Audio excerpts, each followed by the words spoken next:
que pensamos que é a realidade, que é o certo e o errado, é uma sistematização do pensamento. E o pensamento não representa a realidade. O pensamento é uma sistematização. O pensamento faz parte da estrutura cerebral. E precisamos ir para além deste, não é mesmo? Por quê? Porque a gente tem a questão da forma. Por que o pensamento ele não pode ser o cara que responde tudo e está tudo ok? A lógica, a racionalidade, ela não está para a realidade? Qual seria o problema? Bastante problema, né? O pensamento é uma área de conflito, o pensamento é uma área de divisão. A gente está entrando num tópico bastante delicado, vamos lá que eu consigo explicar isso, né? Não é que eu negue o pensamento. Como eu já falei em outra live, em outras aulas, né? O pensamento é importante para o pensamento técnico, para a lógica, para o cálculo. A gente não consegue fazer quase nada sem o pensamento, tratando-se de técnica, tratando-se de locomoção, dirigir, preparar uma comida, preparar um encontro, uma live, tudo, preparar uma aula e tudo mais. Mas o pensamento ele também gera conflito, ele gera aquilo que é chamado de relação sujeito e objeto, no qual toda a nossa sociedade é pautada, né? No não eu, no tu. Entende? A relação sujeito e objeto, né, com um eu separado daquilo que observa, pode ser uma armadilha. O pensamento ele tem armadilhas e é preciso compreender como se dão os processos do pensamento para podermos ir além dele.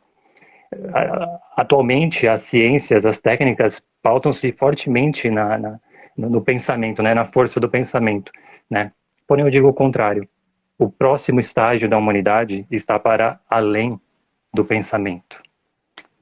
O pensamento ele tem uma capacidade muito limitada de explicação do mundo e da realidade.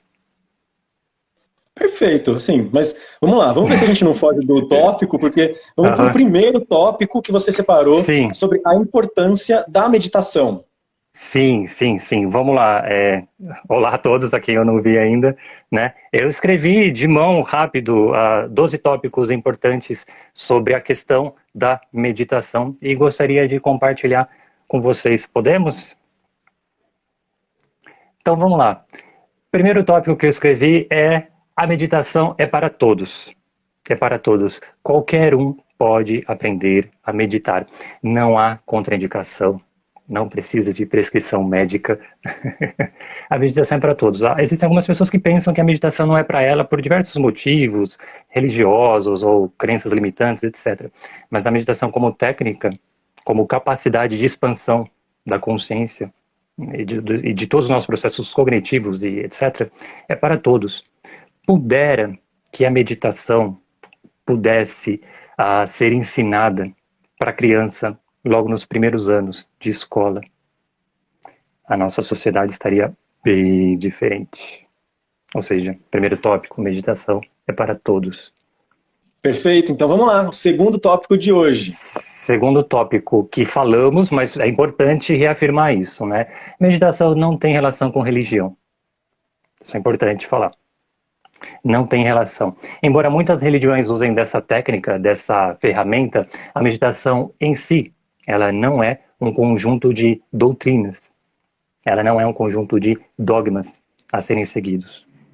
Inclusive, todos esses tópicos que eu apresento são passíveis de questionamento, porque eles foram feitos somente a partir da minha reflexão e que pode não corresponder com a verdade do outro.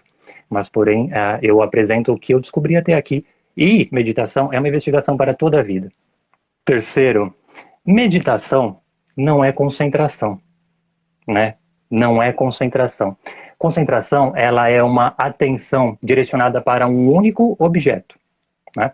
Mas a meditação não se direciona para um objeto. Isso é concentração. Quando a pessoa se direciona para um objeto, para a chama da vela, para o que for que ela escolher, isso é concentração.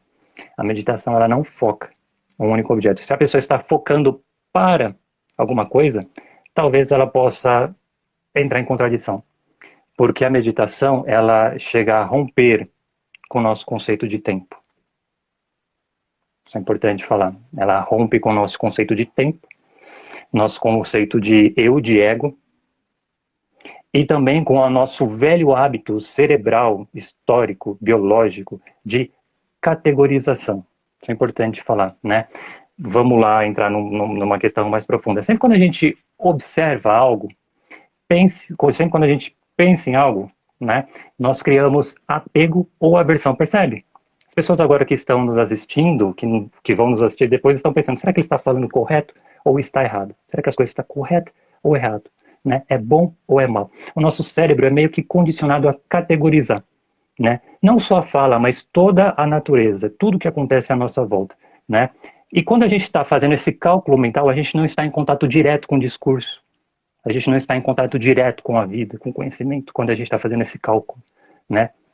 Quando a mente está em pura atenção, ela tem condição de desenvolver um conhecimento infinitamente grande e que te coloca em contato direto com aquilo que você pensa que é o objeto, com aquilo que você está observando. E como eu falo, a meditação coloca o sujeito e o objeto no único ponto. O observador torna-se observado, né? Não há espaço entre você e a planta, não há espaço vazio. Não há um você aqui e a planta ali. Você está em comunhão. Isso não é perda da personalidade, pelo contrário, é um aprofundamento. Vamos supor que a meditação ela possa quebrar o nosso conceito de tempo, de passado e de futuro, ao menos o tempo psicológico. Veja só como o conceito de tempo é muito forte no nosso pensamento, né? Quase tudo é temporal, a nossa mente processa dessa forma, presente, passado e futuro, pelo menos a mente consciente, né? E se a meditação pudesse temporariamente romper? Será que nós não estaríamos em contato direto com a própria vida? Será que a gente não estaria para além da rotulação, além da categorização que o cérebro humano está condicionado a fazer durante longos e milhares de séculos? Essa é uma pergunta que eu deixo em aberto. À medida que eu coloco a mão na frente do sol, eu não consigo ver o sol, eu vejo a sombra da minha mão. A partir do momento que eu crio uma imagem de algo, eu não estou em contato com este algo, mas com a imagem. E importante falar que, com a meditação, a gente pode conhecer o processo de formação das imagens no nosso pensamento. Mas volto a dizer, isso é uma sistematização da nossa mente, do nosso sistema neurológico, né? Somos condicionados por um mecanismo histórico de luta e fuga, né? A humanidade esteve exposta a isso, mas é preciso superar esse estágio. Pensar o que seria o mundo para além dos sentidos. Percebe isso? O que será que é o mundo para além dos nossos sentidos? Sem a visão, sem o tato, sem o olfato, sem paladar, né?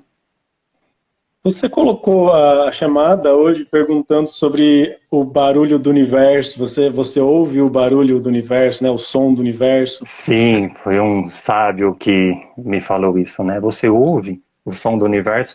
Isso lembra um koan, né? Lembra um koan. É uma técnica, né? É um modo de você quebrar o pensamento, né? Você consegue ouvir o som do riacho na montanha? Você consegue ouvir o som do universo? Aí a mente para e dá um twin, né? Som do universo? Como assim o som do universo? Tá louco? Música das esferas? Que loucura é essa? Pitágoras já falava sobre isso. Tudo emite um som. Os Vedas falam do poder do som, né? O mundo foi criado a partir da força do som. Som. O ON, né, que a gente fala que é a união de todos os... Mas então, vamos lá, quinto tópico. Vamos lá. Quinto tópico. Olha só, o significado da palavra ou da etimologia da palavra meditação ainda não é o significado da meditação. As pessoas me perguntaram nos tópicos, né, nas perguntas, né, qual o significado da palavra? Bom, é difícil, né? No português, meditação tem sinônimo com ponderação, reflexão. Eu olhei no dicionário tanto de filosofia quanto no dicionário epistemológico e etimológico, né? E a definição é ampla, mas eu digo que nenhuma cultura, nenhuma prática religiosa, nenhuma sociedade pode dizer detentora, né, das técnicas de meditação. Né? Inclusive, eu gostaria, entre essas pesquisas em dicionário, eu achei uma definição simples no dicionário etimológico. Esse dicionário aqui é difícil de manusear. Escuta só, a terceira acepção da palavra meditação aqui diz o seguinte, ó. Prática de concentração mental que se propõe a levar através de uma sucessão de estádios a liberação espiritual dos laços do mundo material. Dicionário etimológico. Ou seja, este mundo material no qual a gente habita, ele envolve limites. O mundo material, ou o mundo do pensamento, ele é limitado. E nós procuramos o ilimitado. Compreende? Então, voltando para o tópico, né? Procurar saber meditação através da etimologia, né? Ou do significado da palavra, talvez seja um movimento muito tardio de compreensão. Volto a falar isso, o pensamento também, ele é um movimento muito tardio de compreensão. É preciso ver os fenômenos em sua fonte. Antes do processo de formação do pensamento e das imagens do pensamento. Vamos lá. Na área da filosofia, a palavra meditação é usada como sinônimo de reflexão, né? Como sinônimo de reflexão. Ou seja, a filosofia e a história da filosofia tem uma forma de usar a palavra meditação, né? Uma forma específica. Também não é só Descartes, também no livro Meditações, de Marco Aurélio, né? Também esse termo, meditação, né, se refere a práticas religiosas no cristianismo ou no budismo, e entre outras, né? Ou seja, isso é um próximo tópico. A palavra, ela pode variar de acordo com o contexto onde ela é utilizada. Vamos lá. Depois a gente encontra essa palavra meditação no idioma Pali, né, onde se encontram a maior parte dos textos budistas, né, com a palavra bhavana. Bhavana, né? Por que eu estou falando sobre isso? Porque as pessoas perguntaram da historicidade da palavra meditação, né? No português, meditação, mas as primeiras, né, menções estão primeiro nos Vedas, depois na literatura Pali, nos textos do budismo, certo? Mas, porém, contanto, entretudo, todavia, né, como prática, ela está presente na humanidade desde os tempos mais remotos. Como palavra, como pensamento, né, a gente encontra, e como linguagem nos Vedas, mas como modo de observação da mente, né, como reflexão, né, está presente na humanidade desde sempre. Não conseguimos dizer quando foi que iniciou o processo do pensamento no Homo sapiens, mas bem provável quando surgiu o processo do pensamento, né, aprendeu-se também a questionar o que é o pensamento, né, do que ele é capaz e como nos colocamos para além do pensamento. Parece estranho falar sobre isso, né? É como se falasse para o peixe, né, sobre a água. Que é água? O que é água para o peixe? Tudo está em volta de água. É a mesma coisa quando eu falo, né, do pensamento, do que está para além do pensamento. Isso pode dar um choque, né? O que está para além do pensamento? Né? Caso algo esteja para além do pensamento, para além do tempo, como esse algo poderia ser expresso? Por isso que eu falo, isso esbarra nos limites da linguagem. Escuta só, algumas vezes a palavra meditação é utilizada como um conjunto de técnicas e de práticas. Nesse sentido, ela está mais próximo de um substantivo, né? Quando eu falo técnicas de meditar, modos de meditar. Então a palavra meditação pode ser usada também como substantivo ou também pode ser usada como verbo, né? Meditar, eu medito, tu meditas, né? Também usada como um estado de consciência. É um adjetivo daí. Sim. Existem milhares de tipos de meditação. Existe a meditação do Zen budismo, existe a meditação do budismo tibetano, a Vipassana Meditation, existe a meditação do Tantra, existe o Mindfulness, existe a meditação Sufi, existe a meditação transcendental, existe a repetição de mantras como um caminho para a meditação, existe a meditação do Osho, existem várias pessoas, gurus ou, enfim, que podem sistematizar um tipo de meditação. E é provável que todas essas técnicas tenham a sua funcionalidade. É provável que todos esses modos tenham a sua eficiência, mas a meditação como método, é muito questionável. Tudo isso que eu falei são métodos.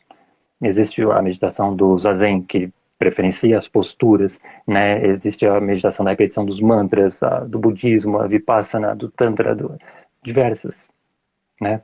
Mas todas elas propõem um método, e isso é muito perigoso. Perigoso é uma palavra muito forte, desculpa. Isso é algo duvidoso, questionável, porque a meditação não é um método. Se alguém falar, faça isso que você vai atingir o resultado, questione-a. Não Então, a aceite gente estava falando autoridades. sobre isso, inclusive, antes de você chegar, do Vipassana.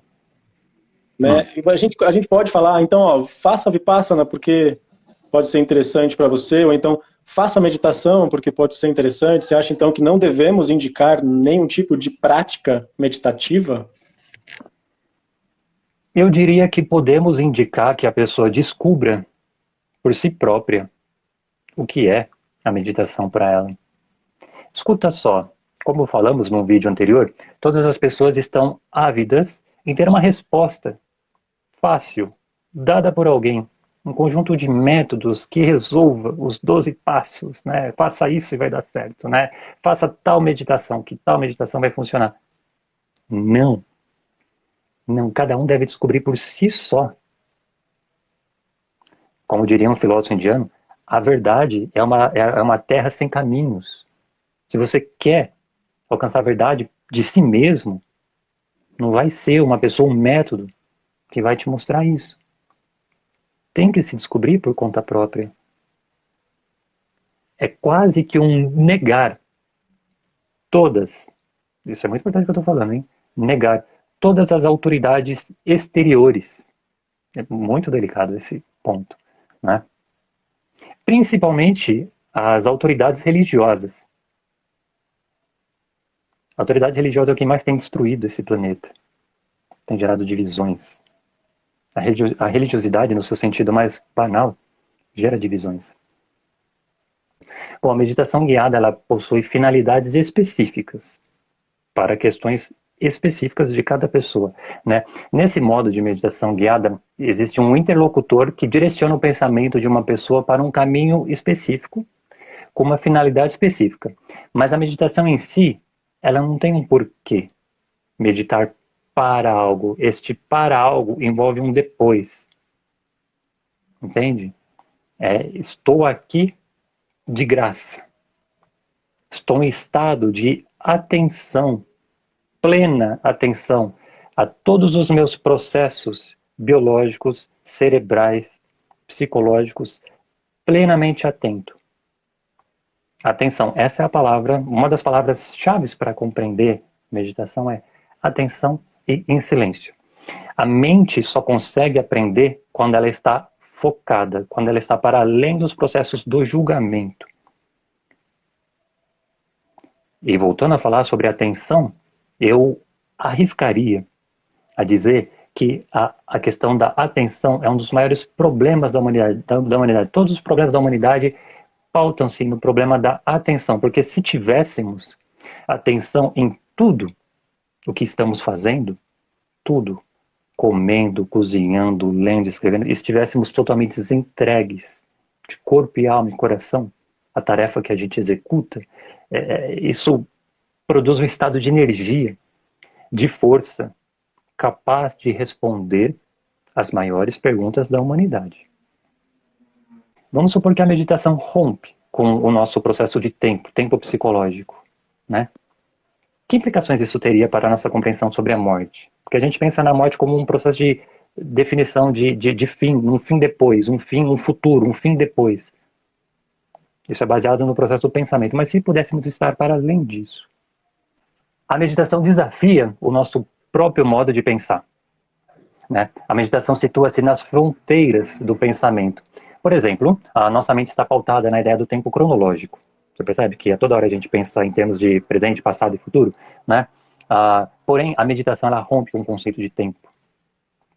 Por quê? Porque o nosso conceito de tempo, né, é baseado no processo do pensamento. É o pensamento que faz esse registro do conceito de tempo, né? Porém, a meditação ela está nas fronteiras do pensamento. Logo, o tempo fica atemporal. É um estágio de não tempo, né? E também ela rompe com o nosso conceito de pensamento. Escuta só, todos nós precisamos compreender o que é a natureza do pensamento. Isso é muito importante. Por quê? Escuta só, todas As nossas ações, antes de serem ações, se passaram pelo pensamento. Todas as nossas ações se passaram pelo pensamento. E às vezes um pensamento repetitivo, um pensamento acusador, às vezes um pensamento de culpa, às vezes um pensamento de repetição, às vezes um pensamento tortuoso, né? Mas se a gente conseguir prestar atenção como se formam os processos do pensamento, talvez as nossas ações estejam mais perfeitas. Próximo e último tópico, e talvez o mais importante. Ninguém te ensinará como meditar. Ninguém. A meditação é algo que você deve descobrir sozinho. Se chegar uma pessoa em você e falar, eu aprendi como meditar, recuse essa autoridade. Se eu chegar uma pessoa e te falar, eu tive contato com o que há de mais sagrado neste mundo, duvide. Não tome isso como uma verdade.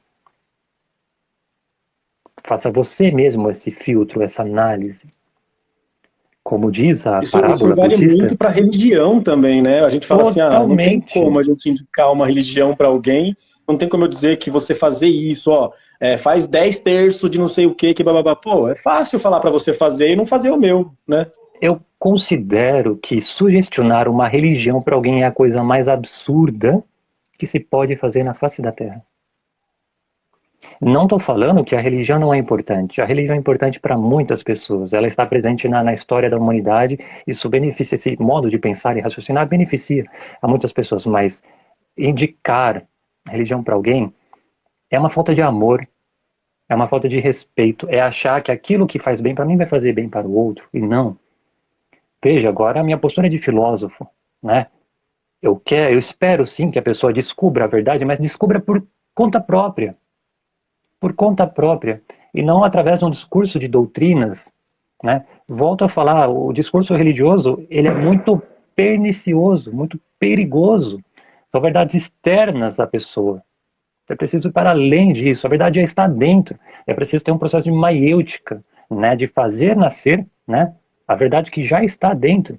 As pessoas continuam procurando fora, obedecem a líderes políticos. Olha só como está a sociedade, né? Olha como se pauta tanto a política quanto a religião. Olha só o quanto esse hábito Viu? difícil, pesaroso de seguir um discurso, quanto isso mata o espírito da pessoa.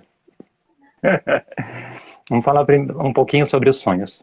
Por que eu vou fazer esse estudo, esse aprofundamento? Pelo óbvio. Pelo óbvio. Os sonhos é um modo da pessoa descobrir a verdade mais profunda de si mesma. O sonho é uma comunicação direta com o nosso inconsciente. Estava conversando até com você e me escapou a frase, né? Os sonhos não mentem, memoriza isso. Os sonhos não mentem. O que pode se equivocar é a interpretação da pessoa. Mas eles dizem o que há de real no nosso inconsciente, no nosso desejo, na nossa busca. Os sonhos também, assim como a meditação, se colocam para além da temporalidade. Isso é muito importante. O sonho é uma forma da gente ir para além do pensamento. Além das limitações de presente, passado e futuro. Por quê? Porque os nossos sonhos são atemporais. Percebe isso? Às vezes a gente tem sonhos de quando a gente era pequeno, com os medos de quando a gente era pequeno. E esses sonhos, no nosso sonho a gente revive aqueles medos, né?